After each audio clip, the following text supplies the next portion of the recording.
Estamos de volta à segunda e última parte do programa de hoje.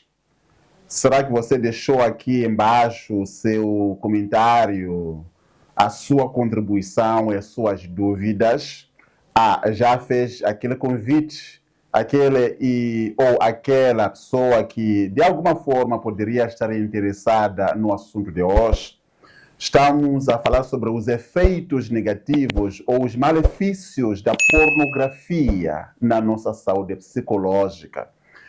Ela sempre vai nos trazer peso de consciência, porque é anormal o consumo de pornografia. Vai nos causar baixa autoestima, tal forma que nós nos sentimos inúteis, pessoas não importantes, pessoas vazias, pessoas que não prestam, sabe? Menos pessoas. Permita-me a expressão. Agora, um dado interessante que eu achei sobre o quadro comparativo que foi feito entre os consumidores de droga, como heroína, suruma e cocaína, e os consumidores de pornografia. Segundo o estudo e a sua conclusão, não há nenhuma diferença. Os efeitos são os mesmos. Por isso que não adianta achar que aquelas pessoas que consomem drogas, aquelas pessoas que consomem heroína, cocaína e suruma, digamos, estão mais sujas do que você quando você consome a pornografia. No fim, o efeito é o mesmo. Isso surpreendeu-me bastante pela negativa, a razão pela qual nós temos todos os motivos para que possamos lutar e ultrapassar a pornografia. Quanto à nossa saúde social, não se esqueça que tudo quanto eu faço terá uma influência na sociedade. E tudo quanto acontece na sociedade terá uma influência sobre a minha vida, porque eu sou um ser social que está sendo ou que é inserido na sociedade. Agora, quanto à saúde social, iremos ver que muitas pessoas ou muitos casais que consomem a pornografia, no fim, ou haverá traição ou mesmo o divórcio. Por que isso acontece? É porque, normalmente, quando nós consumimos a pornografia, ainda que sejamos um casal, o meu modelo sexual deixa de ser a minha esposa, passa a ser aquela atriz que nem conheço, nunca conhecerei, nunca verei. E o modelo sexual dela já não sou eu, passa a ser aquela atriz. Não é? E aqui é uma tendência de buscar imitar aquelas fantasias todas. Só que eu não sou aquele ator. E ela não é aquela atriz. Então, diante desta insatisfação, porque não é de poder conseguir fazer o que aquele ator faz, então, uma vez ela insatisfeita ou eu insatisfeito, a tendência é de buscar uma satisfação com outras experiências fora. Isso chama-se traição. E uma vez descoberto, ou se lá fora tiver quem sabe, ficar satisfeito, pode surgir o divórcio. Muitos casos de pessoas que consomem, ou casais que consomem pornografia, acabaram desaguando na traição ou mesmo no divórcio. Mas também a pornografia está ligada ao tráfico de escravas sexuais, algo que todos nós, como sociedade, condenamos, mas está acontecendo, mesmo em alguns países que são ilegais. Aqui mesmo, em Moçambique, existem muitas casas e muitos quartos secretos, onde nós temos algumas garotas, não é? As nossas irmãs que têm lá um contrato. E a tarefa qual é? Pornografia. Vão satisfazendo aquele cliente por aí fora. Mas também nós temos mais um malefício, que é a objetificação da mulher. Permita que eu explique um pouquinho. tornar a mulher o objeto. Ou seja, a pornografia, quando ela foi inventada ou concebida, não se pensou na mulher, pensou-se no homem. E neste jogo pornográfico, a mulher nada mais, nada menos que um objeto. Razão pela qual recebeu uma porrada aqui, uma agressão aqui, quer dizer, um mau uso da mulher. E nós transportamos aquilo para dentro dos nossos quartos, para dentro das quatro paredes. E acabamos sendo agressivos, não é? Somos fisicamente agressivos, psicologicamente agressivos e sexualmente agressivos. Aliás, existe um outro estudo paralelo que indica que muitos jovens e adolescentes que estão nas cadeias cumprindo a pena tenham direto ou indiretamente, contato com a pornografia. Percebeu? Muita gente que foi condenada por violência sexual de uma e de outra maneira tinha contato ou era consumidor ou consumidora da pornografia. Agora, quanto à nossa saúde espiritual, o que você acha? Será que a pornografia mexe com a nossa espiritualidade? Antes disso, permita que eu dê uma rápida explicação sobre um mal-entendido que existe nas pessoas. Todo ser humano que existe é um ser espiritual, porque tem espírito.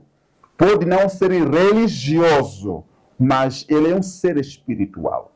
A espiritualidade é aquela que permite que nós possamos buscar o bem-estar conosco mesmo, ou seja, o bem-estar comigo mesmo, o bem-estar com o meu próximo e o bem-estar com aquele ser divino que eu acredito ser hierarquicamente superior a tudo e a todos, que eu chamo de Deus. Até os ateus, ainda que não creiam em Deus, mas desde o momento que buscam o bem-estar consigo mesmos e com o próximo, mostram que eles são espirituais. Pode não ser religioso, porque ser religioso significa ser religado ou religação a uma denominação, a uma igreja, a uma por aí fora, percebe? Então, existe uma diferença entre religiosidade e espiritualidade. Não, todos somos seres espirituais. Agora, uma coisa é real, ainda que alguns não acreditem. A Bíblia Sagrada é a única que rege a nossa espiritualidade. É a única que estabelece os princípios espirituais. Como devo ser, como você deve ser. E o apóstolo Paulo, uma vez inspirado por Deus, escreveu uma carta, 1 aos Coríntios, capítulo 6, verso 13. Diz o seguinte: os manjares são para o ventre, e o ventre para os manjares. Deus, porém, aniquilará tanto um como os outros. Mas o corpo não é para a prostituição, senão para o Senhor. E o Senhor para o corpo. Percebeu? Paulo diz que existe aqui uma reciprocidade. O meu corpo é a habitação do Espírito Santo. Então, o meu corpo é para o Senhor. E o Senhor é para o meu corpo. Então, este corpo que é a habitação ou santuário do Espírito Santo não pode ser poluído pela pornografia, por masturbação, entre outras coisas que acontecem no meio social. Vamos ver mais uma advertência que nós temos através do mesmo apóstolo, desta vez é no capítulo 4 da sua primeira epístola, verso 3. Primeira aos Tessalonicenses, capítulo 4, o verso 3. Veja o que diz este apóstolo. Porque esta é a vontade de Deus, a vossa santificação, que vos abstenhais da prostituição. Percebeu? Temos que a pornografia vem de dois termos aglutinados. Um que é pornós, que significa prostituição, e o outro que é grafia, que significa vender, significa exportar, significa escrever por aí fora. Então, Deus quer que nós nos abstenhamos da pornografia ou da prostituição. Deus quer que nós possamos ser santos. E santo não significa perfeito. Santo significa separado, não é? Devemos ser separados ao Senhor. E por último, leia comigo a primeira epístola do apóstolo João, no capítulo 2. Vamos ler os versos 16 e 17. Porque tudo o que há no mundo, a concupiscência da carne, a concupiscência dos olhos e a soberba da vida, não é do Pai, mas do mundo. O verso 17. E o mundo passa e a concupiscência, mas aquele que faz a vontade de Deus permanece para sempre. Eu não sei se você percebeu que tanto a ciência quanto Deus estão preocupados consigo. Quando você se envolve com a pornografia, você não será a mesma pessoa, porque a pornografia vai mexer com a sua mente, vai mexer com o lobo frontal, que é aquela parte que está ligada às decisões, as escolhas que nós temos feito, de tal forma que toda gente que consome a pornografia terá sua mente poluída. Ela passa a ser normal, quando na verdade é anormal. Eu não sei até que ponto esse estudo terá lhe ajudado, mas saiba que a pornografia é uma praga e ela está nos matando silenciosamente. O que é que significa? Permanecemos vivos, mas mortos, ou seja, somos cadáveres ambulantes. Agora, você quer ultrapassar a pornografia? É simples, meu amigo. Número 1, você tem que decidir, ainda que você não esteja conseguindo. Primeiro passo é decisão.